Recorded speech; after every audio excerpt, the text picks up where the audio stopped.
काल होते शेजारी नागलीचे पापड आणि आज ही माझ्याकडे चकल्या. पण त्या अगोदर ना हा आहे नवरीचा घागरा, ही नवरी आणि ही आहे नवरीची बहीण यानी कलवरी बी आणि ही नवरीची आई. तर यांच्याकडनं रुखूत छानपैकी असा सजवतात.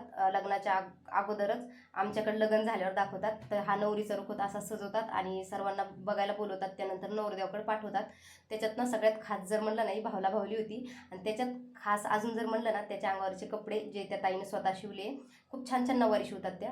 त्यानंतर माझ्या मैत्रिणींना तिच्या भावाच्या लग्नासाठी सुंदर असा सेट आणला होता बँटेक्सचा, तर तो मी घालून बघितला, छान वाटत होता. त्यानंतर घरी येऊन मी नागली उपसायची होती मला, पण उपसायच्या ऐवजी ना मी धुवून ठेवून दिली. 2 दिवस झाले होते, 2 दिवस झाले की उपसतात. पण ना आमच्याकडे पाण्याचा प्रॉब्लेम झाला म्हणून मला ती तशीच ठेवावी लागली 1 दिवसासाठी अजून.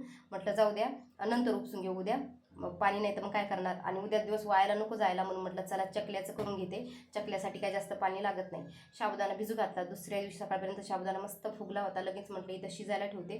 साबुदाणा शिजतोय तोपर्यंत साईडला माझे वडे इथं रेडी झाले, कारण की आज बटाट्याचं सगळं साहित्य होतं, म्हटलं वडेच बनवते. तसं बी श्राद्धाला शनिवारी डब्याला काही नाही काही वेगळी गोष्ट लागत असती. त्यानंतर बटाटे मी अगोदर उकडून ठेवले होते. म्हटलं चला खिसून घेते आणि बटाटे खिसून नाही तर पूर्णाच्या चाळणीत टाकूनच छानपैकी काढून घ्यायचे.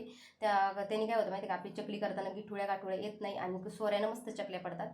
इथं पातेल्यामध्ये साबुदाणा शिजून झाला होता. बटाटे टाकले, त्यानंतर लाल मिरची पावडर टाकून चवीनुसार मीठ घातलं आणि चांगलं हलवून घेतलं.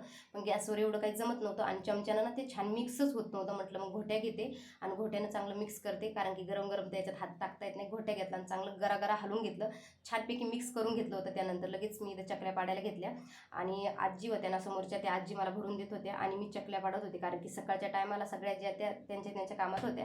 आणि म्हणून म्हटलं चला आपण दोघीजणी करून घेऊ. नंतर आल्या होत्या माझ्या मैत्रिणी, बाकी त्यांनी काही केल्या.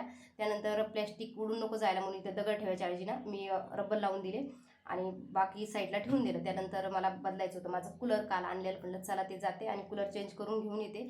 तर म्हटलं काल यांनी जाऊन आणलं होतं, तर आज मी गेली होती यांच्यासोबत, कारण की कालचं कूलर तसं बी मला आवडलं नव्हतं. चला तर व्हिडिओ जर आवडला असेल तर लाईक शेअर फॉलो करायला विसरू नका. श्री स्वामी समर्थ. बाय.